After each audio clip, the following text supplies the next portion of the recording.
আসসালামু আলাইকুম ওয়া রাহমাতুল্লাহি ওয়া বারাকাতুহু। প্রিয় ভিউয়ার্স, আশা করি সবাই ভালো আছেন। আজকে যে বিষয় নিয়ে আলোচনা করব সে বিষয় হচ্ছে জমি বেচা বিক্রি হস্তান্তরের জন্য জমির মৌজা মূল্যের উপরে সবচেয়ে বড় সংস্কার আসছে। কোন ধরনের সংস্কার আসতেছে এই বিষয়টি নিয়ে বিস্তারিতভাবে আলোচনা করব। তাই ভিডিও না টেনে সম্পূর্ণ ভিডিও দেখার জন্য অনুরোধ রইল। আর ভিডিওটি দেখার পরে যদি ভালো লাগে, মন চায়, লাইক কমেন্টস করবেন, শেয়ার করবেন। আর আমাদের চ্যানেলটি যদি ভালো লাগে, আমাদের পরিবারের সদস্য হতে চান, চ্যানেলটি সাবস্ক্রাইব করে পাশে থাকা বেল বাটনটি অন করে দিয়ে আমাদের সাথেই থাকুন। প্রিয় ভিউয়ার্স, ভিডিও শুরু করার আগে একটি কথা বলতে চাই যে আমার যে ভিডিওগুলি করি শুধুমাত্র আপনাদের সচেতন করার জন্য। মন্ত্রণালয় কর্তৃক কোন ধরনের আদেশ আসতেছে এই সমস্ত আদেশ যদি ভিডিওর মাধ্যমে আপনারা জানতে পারেন তাহলে যথাসময়ে আপনাদের যে কার্যক্রম সেটি সুন্দরভাবে করতে পারবেন। আজকের ভিডিওতে স্পষ্ট করে জানিয়ে দেব যে 2025 এবং 26 অর্থ বছরে মৌজা মূল্যের উপরে সবচেয়ে বড় সংস্কার আনতেছে গণপূর্ত মন্ত্রণালয় এবং আইন প্রতিরক্ষা মন্ত্রণালয় কর্তৃক অলরেডি একটি খসড়া তৈরি করেছেন এবং এই খসড়াটি অর্থ মন্ত্রণালয় সাবমিট করা হচ্ছে। সাবমিট করার পরে অর্থ মন্ত্রণালয় সেটির উপরে বিবেচনা করে এবং সেটি গেজেট আকারে পাশ করবেন।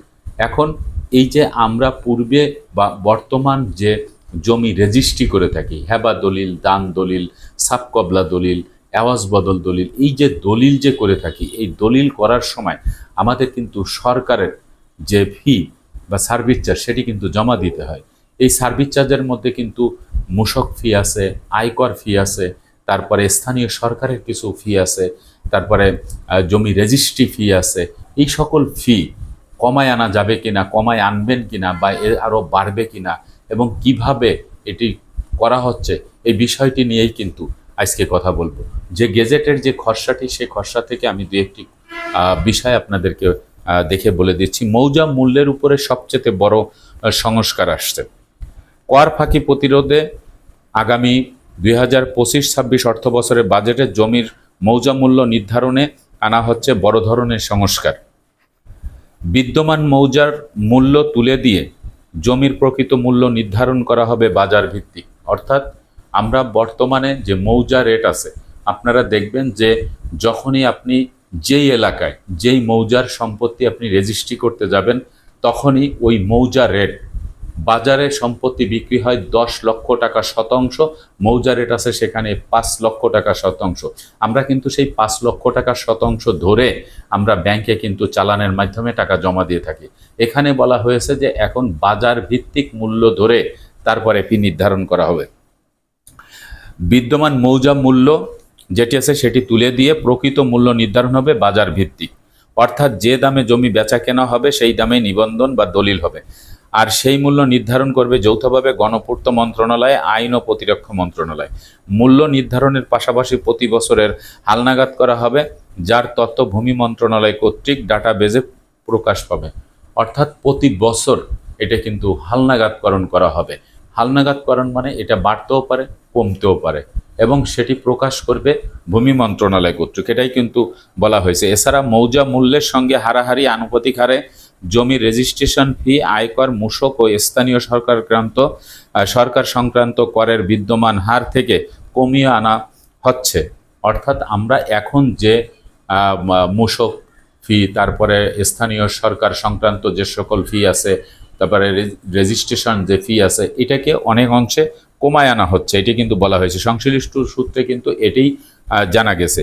সূত্রে আরও জানা যায় আগামী 25 এবং 26 অর্থ বছরের যে বাজেট, সে বাজেটে স্থাবর সম্পত্তির হস্তান্তর মূল্য বাজার মূল্যের সঙ্গে যৌক্তিককরণের বিষয় ঘোষণা দেওয়া হতে পারে।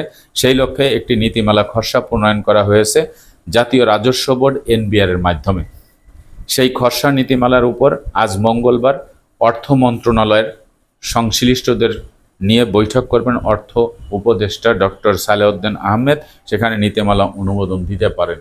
অর্থাৎ এই যে বিষয়টি, সেই বিষয়টি কিন্তু অনেকাংশে যে কথাটি বলা হয়েছে যে কর ফাঁকি দেওয়া, দালালের খপ্পরে পড়া, এই সকল বিষয় থেকে যাতে করে একজন সাধারণ জনগণ দূরে থাকতে পারে, তিনি যেন সেই সকল খপ্পর থেকে দূরে থাকতে পারে, সেই জন্যই কিন্তু এই সকল আইন পাশ করে, এই সকল বিধি পাশ করে জনগণের মাধ্যমে যখন এটিকে প্রকাশ করা হয়, তখন কিন্তু সাধারণ জনগণ যখন বুঝতে পারে যে আমার এক খণ্ড জমি যখন আমি ক্রয় করব বা এক খণ্ড জমি যখন আমি বিক্রয় করব, তখন যে মৌজা রেটটি আমরা বর্তমানে যে মৌজা রেট ধরে জমি বেচা বিক্রি করা হয়, তাহলে জমি মৌজা রেট ধরে কিন্তু দলিলে বেচা বিক্রি হয়।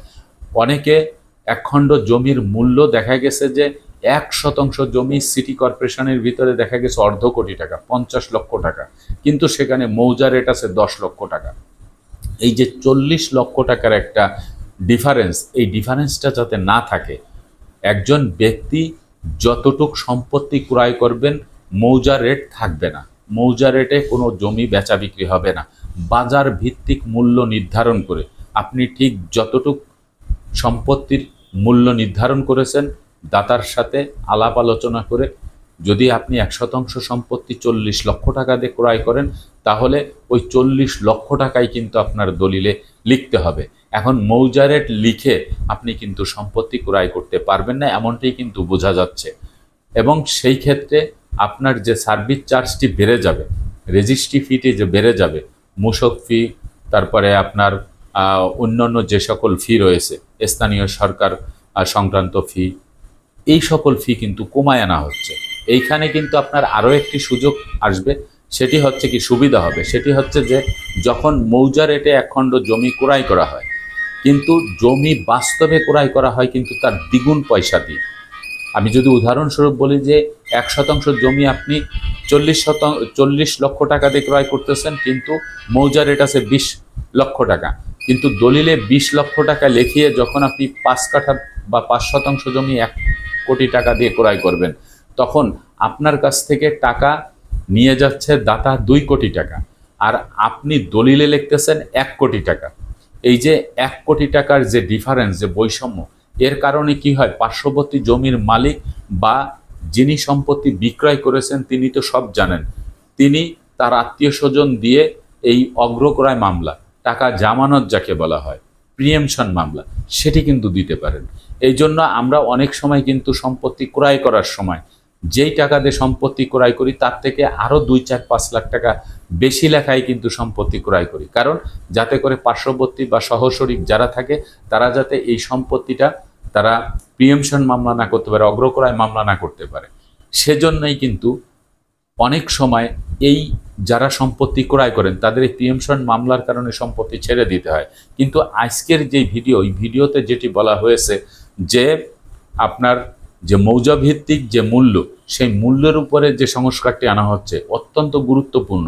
যদিও অনেকে এই বিষয়টা কিন্তু ভিন্ন আঙ্গিকে নেবেন না, কারণ আপনার যেই টাকা দিয়ে আপনি সম্পত্তি ক্রয় করেন, অনেকে কিন্তু মৌজা রেট না লেখাইয়া বর্তমান মূল্যের টাকাটা কিন্তু তারা লেখায় যাতে অগ্রক্রয় মামলাটি না খাওয়া লাগে।